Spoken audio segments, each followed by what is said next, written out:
આજે આપણે બનાવીશું ગરમા ગરમ ચીઝ મસાલા ગ્રીલ સેન્ડવિચ, જે આ વરસાદી ઋતુમાં નાનાથી લઈને મોટા દરેકને ખૂબ જ ભાવશે. તો ચાલો આપણે શરૂઆત કરી લઈએ.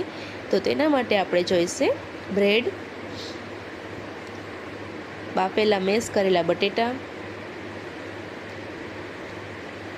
ઝીણા સમારેલા ટમેટાં, કોથમીર, ઝીણા સમારેલા મરચાં અને એક લીંબુ, છીણેલું આદું, ઘરે બનાવેલું ઘી અને અમૂલ ચીઝ, ખાંડ અને ફુદીના અને કોથમીરની ચટણી. તો હવે આપણે તેલ ગરમ મૂકી દઈશું. 2 ચમચી તેલ લેવાનું છે અને 1 ચમચી ઘી નાખવાનું છે.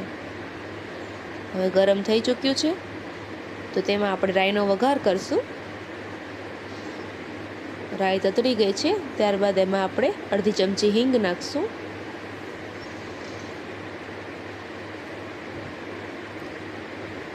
હવે તેમાં અડધી ચમચી જીરું નાખશું.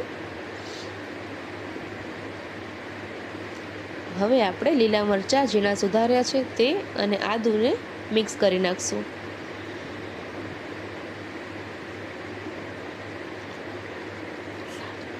સાતળી લઈ ત્યારબાદ આપણે ટમેટાં છે તેને પણ એડ કરી લેશું અને હવે બધાને સાતળી લેશું આપણે. ત્યારબાદ આપણે રૂટીન મસાલા નાખશું. તેમાં અડધી ચમચી હળદર, 1 ચમચી લાલ મરચું પાવડર,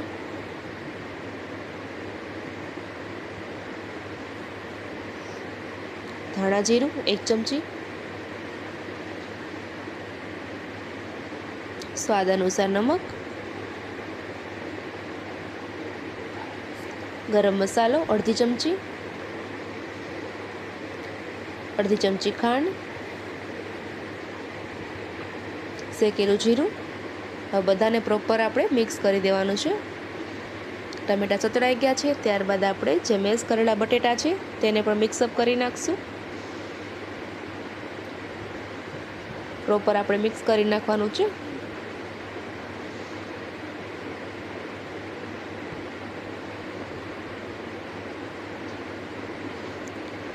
મસાલો રેડી થઈ ગયો છે, તો હવે આપણે તેમાં લીંબુનો રસ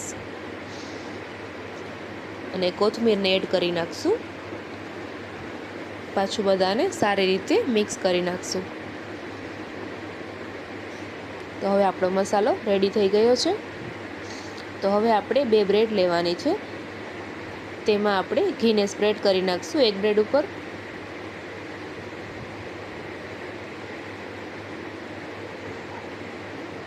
અને બીજી બ્રેડ ઉપર આપણે જે ઘરે બનાવી છે ફુદીના અને કોથમીરની ચટણી તેને પણ સ્પ્રેડ કરી નાખશું.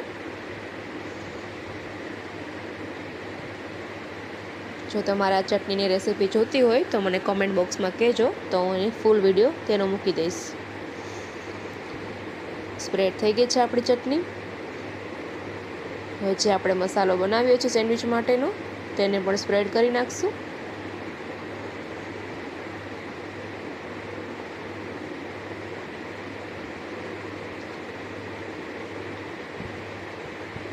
આપણો મસાલો એટલો ચટપટો બન્યો છે કે આપણને એકલો ખાવાનું મન થઈ જાય.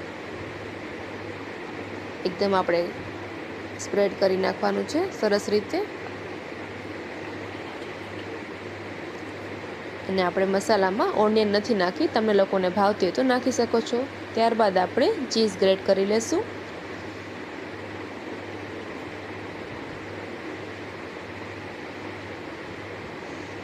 ચીઝ અને ગ્રીન ચટણીનું કોમ્બિનેશન ખૂબ જ સરસ લાગે છે. આપણે સેન્ડવિચમાં મસ્ત ટેસ્ટ આવશે તેનાથી.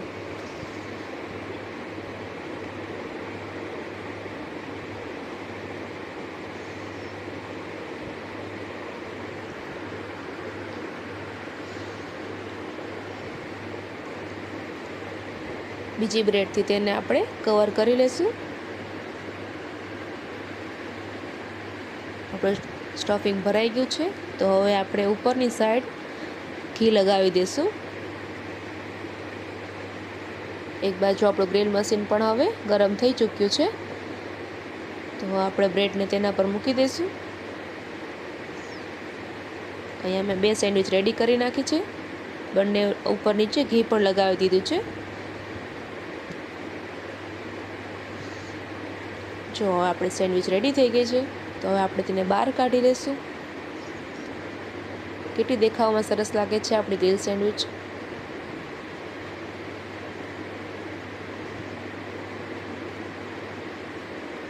ગોલ્ડન બ્રાઉન જેવી થાય તેવી આપણે બેક કરી લેવાની છે ને. હવે તેને કટિંગ કરી લઈશું આપણે.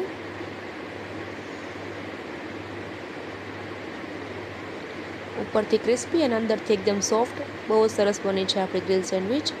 તેને મેં 2 ચટણી અને સોસ સાથે રેડી કરી છે. તો ચાલો, રેડી થઈ ગઈ છે ચીઝ મસાલા ગ્રીલ સેન્ડવિચ. જો તમને મારી રેસીપી ગમી હોય તો તમારા ઘરે જરૂરથી ટ્રાય કરજો અને તમને કેવી લાગી તે મને કોમેન્ટ બોક્સમાં જરૂરથી જણાવજો. અને આ વિડીયોને લાઇક અને શેર કરી આપજો. આવી જ નવી રેસીપી જોવા માટે મારી ચેનલને સબસ્ક્રાઈબ પણ કરી આપજો. જય શ્રી કૃષ્ણ, જય માતાજી.